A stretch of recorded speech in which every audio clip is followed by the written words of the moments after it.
ഈശോമിശിഹായ്ക്ക് സ്തുതിയായിരിക്കട്ടെ. കരുണയുടെ അവസാന മണിക്കൂർ 13. സ്നേഹത്തെക്കുറിച്ചുള്ള വികലമായ ധാരണ. എൻ്റെ പ്രിയ മക്കളെ, ഈ തലമുറയിലെ സ്നേഹരാഹിത്യം കാണുകയാൽ സമാധാനത്തിൻ്റെ മാലാഖ ഏറെ ദുഃഖിക്കുന്നു. ഈ തലമുറ സ്നേഹമെന്ന വാക്കിനെ തന്നെ വികലമാക്കിയിരിക്കുന്നു.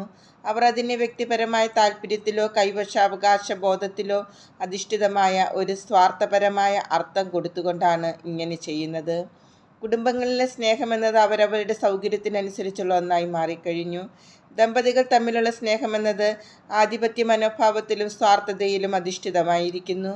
എല്ലാ തരത്തിലുമുള്ള അഹങ്കാരം സഹോദരങ്ങളോടുള്ള സ്നേഹത്തെ തടയുന്നു.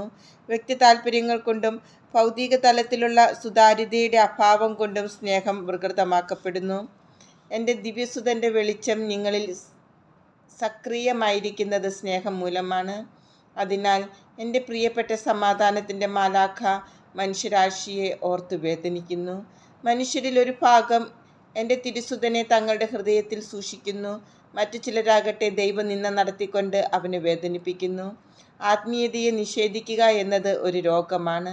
ആ രോഗം ഇവിടെ എത്തിക്കഴിഞ്ഞു. അപ്പോൾ പീഡനങ്ങൾ ഉണ്ടാകും. അതുകൊണ്ട് നിങ്ങൾ പിശാചിൻ്റെ പ്രലോഭനങ്ങളിൽ വീണു പോകാതിരിക്കാനായി ശ്രദ്ധയുള്ളവരായിരിക്കുക. പിശാചിൻ്റെ സൈന്യം ക്രൈസ്തവ മതത്തെ അശുദ്ധമാക്കും. വീണ്ടും ഓർമ്മിക്കുക, ഈ പ്രവണത ഇനിയും വർത്തമാനമായി കൊണ്ടിരിക്കും. അതോടൊപ്പം എൻ്റെ മക്കളെ ഭീഷണിപ്പെടുത്താനായി രോഗങ്ങളും വരുന്നു. നിങ്ങളെല്ലാവരും good Samaritan oil, pineapple, vitamin C തുടങ്ങിയവ ഉപയോഗിച്ചുകൊണ്ട് നിങ്ങളുടെ ശരീരത്തിൻ്റെ പ്രതിരോധക്ഷമത വർദ്ധിപ്പിക്കണം.